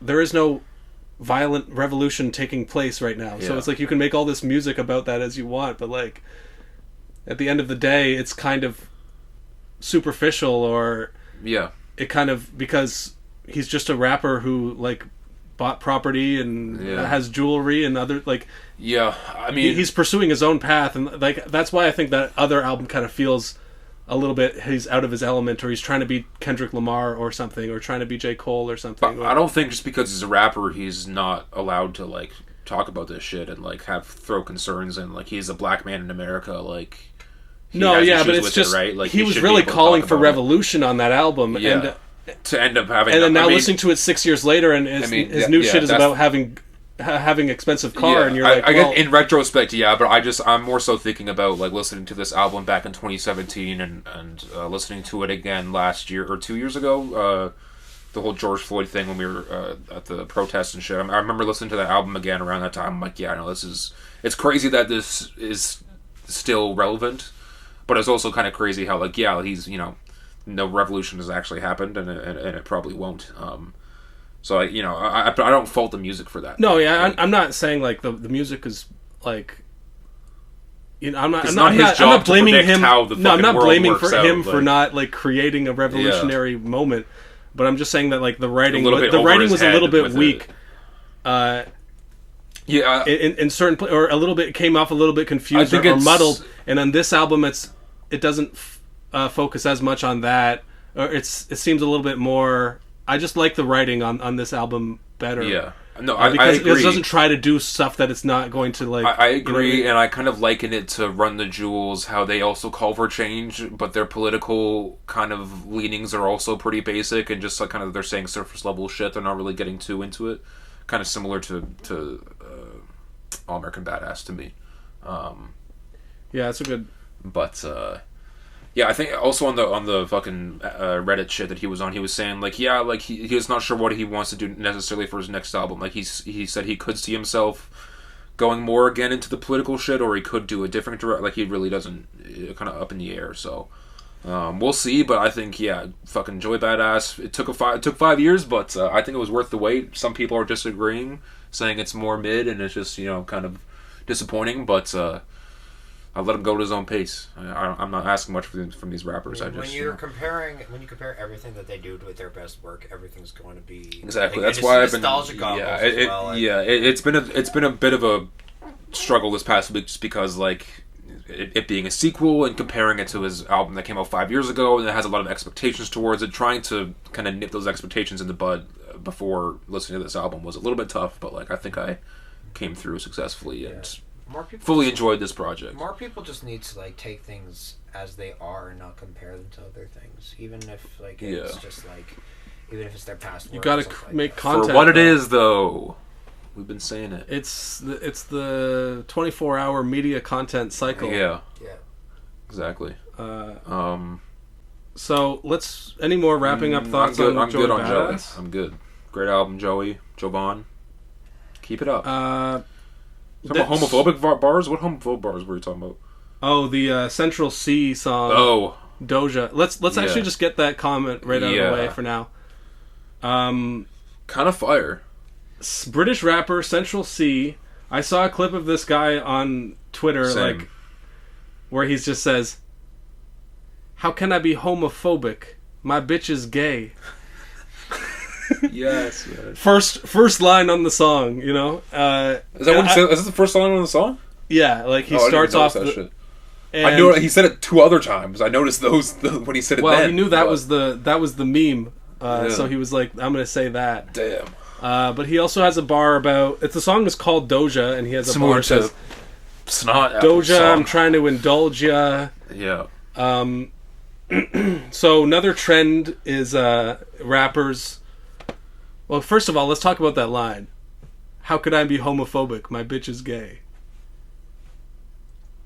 It's kind of hilarious, but it's also it's a little bit out of pocket. It's wrong, but it's funny for sure.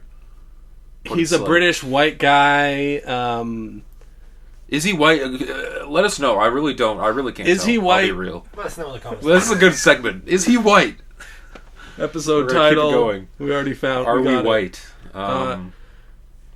Yeah, and which relates to the fact that Snot also said that he had sex with Doja Cat in a song. But part of it is just like Doja Cat is a way of saying, you know, cat, pussy, like it's she's becoming popular enough to the point where people just say that to mean pussy. And also I'm just I'm here for it. Hot bitches, like sure, like. And it's reaching the point of popularity where, like, these rappers are gonna mention her in terms of, like, talking about... She's, like, the it girl kind of right now, so it makes sense that she's getting these songs kind of dedicated to her. Will it work? No, because she's interested in white teenagers, apparently. Okay, so explain that I don't know 100%. Josh has actually watched Stranger Things. I don't know. Don't quote me on this because I've only watched. So Doja Cat tried to fuck Stranger Things. I've only watched up to at the end of season 2. Apparently, she hit up one of the cast members and was like, "Give me the number of your castmate." Yeah, but then apparently he's like underage or some shit, or was at the time or something like that, and like the person outed him. And then everyone got on their high horse because Doja Cat was being like. Was like saying, "What the fuck, bro? You like tricked me, or you didn't, you know, or you fucking outed me, or something." I don't know. Something. The point is, like, I'm on Doja Cat's side of this. She's dodged controversy in the past. It's not going to stop her. At this point. Stop trying to fucking cancel Doja Cat. She's a nice lady. Because I've tried to how dare you call me out for wanting to have sex with an underage child? I'm the victim. Well, shit, it seems like she just didn't know that he was that young, and it was like, he's young, never mind. I have no real opinion. I'm sure she wouldn't have gone through with it if she knew, but this is not even a gossip podcast, but I'm just saying, Doja Cat, if you're watching this, Alex is available. Thirsty. I'm saying she's into white dudes that are skinny, so we're all viable. So we all just have to write. We all have to do separate songs. But apparently, we have to call Doja. Yeah, but then we also, if we ever end up fucking her, we have to call her the N-word while fucking her. Apparently, so I don't know if is it worth it. That's the question. What? that was around the time where she was trying to get people were trying to cancel her for being racist. Okay, or whatever. I thought that was just a thing that came out of your brain. She was no, it was a joke. It was either a joke that was going around or like was actually embedded in some truth or some shit. I don't know. I don't understand a lot of these like songs like trying to. Maybe it's just me being an old fart or something, but like a lot of the songs, like at least they try to put some effort into like trying to court these women. You know, it's like but it's like trying to like writing ballads and romantic ballads. It's like yo. Doja Cat, I want to fuck you so hard. Yeah. Like what the fuck? Well, because they're not. Because they know they. Not gonna win. It's because they know they actually won't. That's the thing. Also, you said before you're gonna look up Doja Cat's age. Let's figure it out. I do know the age, and I would like you guys to guess. I'm saying 26, same year as you guys. I'm saying. You mean 24? Wow. There's no way she's 24. Andrew's right. She's 26. Yeah. Okay. I say this because. Like everyone lusting after her in songs, like, yeah, she's attractive, like, you know, she's a celebrity. But to me, she kind of seems like my aunt, or like, you know, what? She kind of seems like she's like 34 or something. Like to me, I don't know. Yeah. Maybe I've just been seeing kind of like ugly pictures of her lately. Oh, because all she posts on her, not on her Instagram, but like half the time she posts like her the no in makeup some kind of her in like a mask or like looking funny or some. Yeah, like not. Maybe it's just she's more of a comedy chick to me, and therefore I see her as like 33. Yeah, that's the thing. Yeah, and she definitely doesn't seem like if you were to like if you didn't really. She's not like a sex symbol like Sweetie or like you know. But isn't she kind of though? Because a lot of her songs are like over sexualized. That's her the thing. videos She is. And her Instagram. And I'm not saying that I'm not. I'm not saying that I'm not attracted to her. Yeah. But like, it's just weird that she's like seems to be being mentioned by all these other rappers. Like, I think it's because, like I said before, she's like the it girl right now. So like they're trying to get it all off as they can, get the clicks. You know, probably something about. But wouldn't you be trying to mention Meg the Stallion in your song and say? I'd rather fuck Doja Cat than Meg the Stallion. Hot take. Yeah, I think that's a hot take. I don't know, man. Awkward pause. Alex was in disbelief right there. No, Meg the Stallion's, she's like a stripper. She's like very... Yeah, it's a bigger booty, but like Doja Cat's funnier. I could like get along with her more. Oh, come on. You heard it here Liking a woman for her personality? Come on, not bro. Cool. You heard it here first, folks. Liking women is gay. Yeah. I just think she's badder too. Actually, I'd still fuck Megan Thee Stallion, you know, but unless you get into if you want me to say it, but is Meg the Stallion like going out with some rapper who's like, if you mention Meg the Stallion, that rapper would come into your hometown out with and shoot you? Brendan Urie from fucking goddamn Panic at the Disco or something. It's probably, I don't know. Yeah, that's interesting. Like Meg the Stallion, weirdest celebrity. Well, it's like how fucking Florence Hugh is fucking dating Zach Braff or some shit. Like it's the same fucking. There's got to be something like that in the rap world too, where like some fucking rapper is dating some fucking person that's like way older and isn't it white. It was like Iggy Azalea dating somebody. Playboy Cardi. Yeah, or somebody. Yo, it's not like that crazy. Oh, yo, you know, fucking Sabrina the Teenage Witch is married to one of the Spy Kids. Let's fucking go! Wait, only 2000s kids will get this joke. The little dude, or like one of the other people. Yeah, his name is like Daryl Sabera or some shit. Welcome to this episode of the Daily Mail podcast where we talk about gossip E-Talk. Welcome to this episode of E-Talk, everybody. The Daily Mail. We should get into British. The next shit, Steve Lacy. Oh, speaking of British, real quick, R.I.P. to my dude Boris Johnson. Thoughts and prayers. Anyway. Fuck that bitch. Let's get into Steve Lacy while we're wrapping up here. Okay, so this is one of my cottage listens that became quite a cottage listen to me. Yeah. It's a very summary album. Steve Lacy, Gemini Writes. The album title, the album cover has very much the vibes of astrology and bisexuality. Yeah. And those are kind of themes that are developed in the album. And I think it's really, like, I'm not making fun of it. I think it's actually pretty dope. No, I think it's a very solid album. And it really grew on me over more listens. Yeah, like the first time I listened to it, I'm like, this is good, but it hadn't quite got to me. But I've heard it like one or two more times since then. And I'm like, no, this is good music. A couple of the songs, like Cody Freestyle. I don't like Cody Freestyle. No, but even, like, some of the ones I didn't like as much, Amber or Cody Freestyle. I like Amber a lot. They really grew on me. Like, at first I was like, this album has this kind of sleazy kind of feel to it. Yeah, because some of the sleazy in a good way. Like, because the production's a little. I like Steve Lacy's sort of vibe. Yeah, because his lyricism is like kind of like in your face in terms of like. It's a little bit obvious. It's a little bit forward. In a way that's like a little bit. I think because of the intro song is like he's talking about like, "Fuck yourself, can you feel the toy?" type shit. Like he's like really just getting into it right away. Yeah, like you sniffed that ketamine. Are you filled up yet? Or do you, it's just it's just really calling you out right away. Like very like airing out his like grievances about his like relationship issues. It's like, damn, I miss your mouth type bars on some of the shit. Yeah, like, even there's a lyric on the Cody Freestyle thing of like, unless you got that deep throat. Yeah. Like, and then he's talking about like this dude who's like just packing heat, and it was just like, you're really working with your resources. Yeah. I think that song is just a little bit too much for me. Like, it's not a bad song. I think it's just a little much. That's one you have to kind of accept. Like, once you've already decided you love the album, then you listen to it again, and you're like, you know, I accept this one for its flaws. It is a freestyle. Yes. And it's a vibe. But yeah, great songs, great moments on here.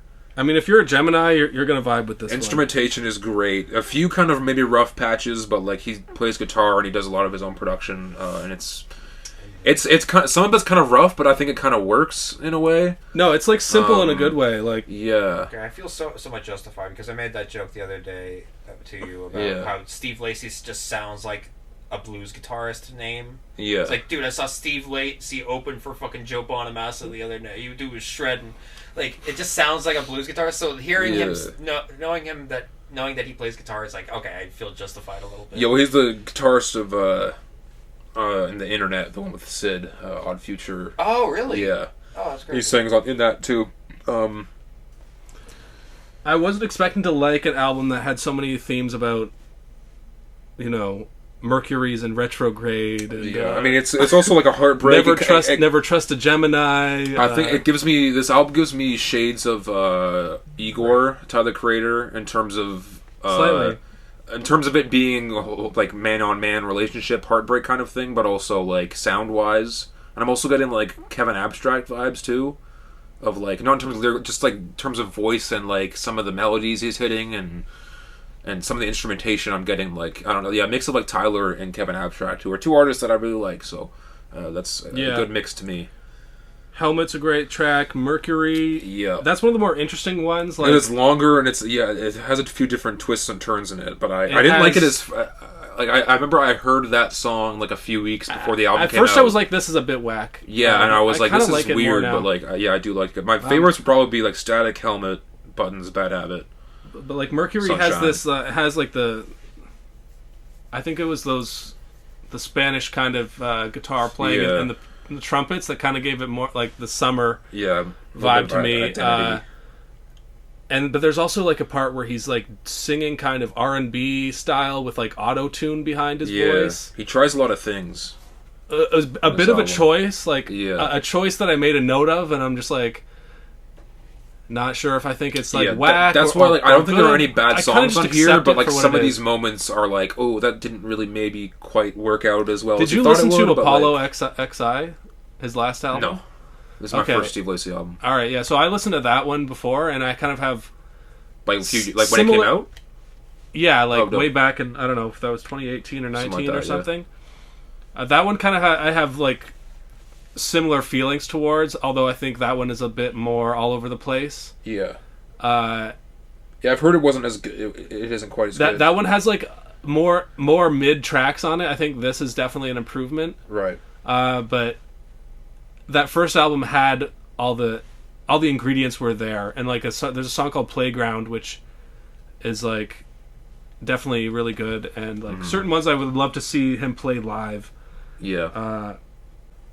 Well, if he goes on a little tour, that'd be pretty dope to see. Bad Habits. Venue. Yeah, so Buttons is kind of a sex jam. Yeah. It is a little bit overly sexual to the point where like we were playing it last week when we tried to do the pod, and there was just too many technical difficulties, and it was just like kind of like it's almost too sexual to be listening to with the boys. That was the last song in the album, which is Give You the World. That's probably like the most like romantic slow jam on it. Too sexual to play with the fellas, but that's a good one. Y'all just trying to hide your gayness. Just accept it. Just be gay. Josh, give me a fucking kiss. Kiss the homies, brother. Yeah, I mean, if you're a white girl, you're gonna love this album. It's all about being bisexual and being into astrology and being a little bit messy. Kind of saying he has some bar about like, you said I had two-face, well, try 23. Yeah, like, that's true. Like, I have so many more personalities than you could ever keep it, like... Kind of harkening back to last pod where we had Adam on the phone, we're talking about, Honestly Nevermind, and you were kind of saying how you don't really like that cop-out answer of just, like, this album isn't for you, that's why you don't like it kind of thing. This album really, I don't know if it would be for us, necessarily. But we still fuck with it. I mean, because like you just said, like the white girls would love it with the fucking astrology. I mean, I'm not gay, but like I think I'm gayer than your average. Together, kind of a whatever waste of a track. But yeah, really, the real standout is Fouché on Sunshine. Yeah. I need another Fouché album expeditiously. Her voice is just so fucking good. And compliments. And Steve Lacy was good on that track too. He had this kind of flow where he was like, "Still give you dick anytime you need." Yeah. My name ain't Steve. Yeah. Very fuck withable. And then Fouché comes in. Yeah. It's great. Yeah. That's one you just put it on your playlist. Really Don't even listen to it. Put it on your fucking playlist right now. Yeah, very solid album. Steve Lacy. Wasn't expecting it, but yeah, great summertime shit. I'll say real quick because we're almost at 2 hours here. Actually, we might be out of. We're not quite out of space on there. We just ran out. Oh, there we go. Look at that. And it is 11:30 already. So let's fucking finish it up here. Nav, Travis Scott, Little Baby. First time Travis is back on like a high profile song since Astroworld Incident. What do you think? He was flowing on it, I guess, but it was kind of boring. I like the back and forth they did. I like Little Baby's part, but Travis was just kind of meh. Nav is as mid as he always is. Don't really have much to say about it. It's just kind of whatever. Nav had a bar. Nav had a bar about like, oh yeah, if I like the beat, I'll take the producer tag out. Yeah, don't think I won't type shit. And I'm like, what? Stealing fucking beats on this shit? Yeah, this is problematic. Rapper on producer violence, and I'm not here for it. Brampton's own. But to the people that were thinking fucking Travis Scott's gonna come back and fucking have a whole emotional fucking thing about referencing this shit, fucking yeah, right. He's not mature enough of an artist to or really a person. address it. From what I've seen in interviews, he's just not really a person. He's almost a robot. Like, I don't know. Doesn't seem real. He seems really boring. Yeah. From the limited interviews I've seen, he's just kind of a fucking dullard. That's the British. Funny thing to call some guy. That's the podcast. That's the most British kind of a dullard to say in an American accent. That's an episode of the last podcast on the left. That's an episode title there. And the one a other show thing, that we're not associated with. Shout out to DJ Premier EP is very, very good. Joey Bada song is great. Run the Jewels song is great. Run the Jewels sound fucking vicious on that shit too. It's nuts. And then Lil Wayne and Slick Rick is great. Nas track is pretty good. I like the Run the Jewels one a lot. LP had a bar about like where he referenced Jamal Khashoggi. Yeah, I don't know. I thought that was great. Who's that? He was a journalist who got murdered by the Saudi government. Crazy. And then it got covered up. Wild. Yeah. But just a great reference. Yeah, just listen to the EP. It's short, it's sweet. Has a Remy Ma and Rhapsody song that's also pretty decent. Yeah, it's very good. And it's volume 1, so hopefully I'll have more of those kind of weird kind of collabs going on. Anything else really to talk about? So does every male group have a leader? No. I was thinking about that for a sec because I harkened back in memory where I was in health class and like I was with my old buddies Ahmad and Brian, and the health teacher was talking about like how like, oh yeah, sometimes like, you know, in friend groups there can be a leader that kind of like almost kind of like bullies and orders around the other people, and then they both turned around and looked at me and I'm like, what the fuck were you talking? Like, I really wasn't conscious of it. But as you're the leader of your friend group. No, I'm one of the leaders. I think me, Anthony, and Darren, because we're like kind of the OGs of the friend group. I think we're like. So if anybody says that they're the leader, they're gonna get roasted so fast. You know? But I definitely was when I was a kid, though. For context, we're talking about this viral tweet where it was said like, yeah, I know, yeah, and it is fucking stupid at the same. Like, it is stupid. But it's just funny, like you have a girlfriend and like you show her your friends and they're like, what? So you're not like in charge here? Like you're just like, what? No, I'm one of the lower ranking friends actually. Yeah, what the fuck? This is not a corporate. I'm not an employee here. This is like just a group of people. And does that do female friend groups have leaders too? Yeah, I think so. Maybe that's maybe that's why. Or women just know how to just be a democracy. Women can't be friends. We've talked about this before. God. Women are not capable of forming friendships. Maybe you're not capable of being friends with women. I only know how to please them sexually. I can't do it. And you barely even know how to do that. Zing. All right, we'll end it there since I fucking roasted your ass. I'm on fire. You can't see us anymore, but you can hear us. And pretty soon you're gonna see me in your bed, fucking your wife. Keep your doors unlocked tonight, because I'm coming in. I'ma leave the door open. I'ma leave my fly open. Oh man, we should have had a thing where at the end of the episode where we freestyled about shit bars. Yeah, did as many shit bars as we can. I'ma leave the toilet seat open. Peep these battle scars, then you'll know who we are. Peep this shit. Yeah, yeah. I'm whipping round in my Ford or my Honda Accord. I got 2 shitty cars with no aux cords. I just wanna go on a 3rd cruise, doing on my own stunts, Tom Cruise. I'll stop time for a quick snooze, getting this money for the rent due. Ooh, all these honeys acting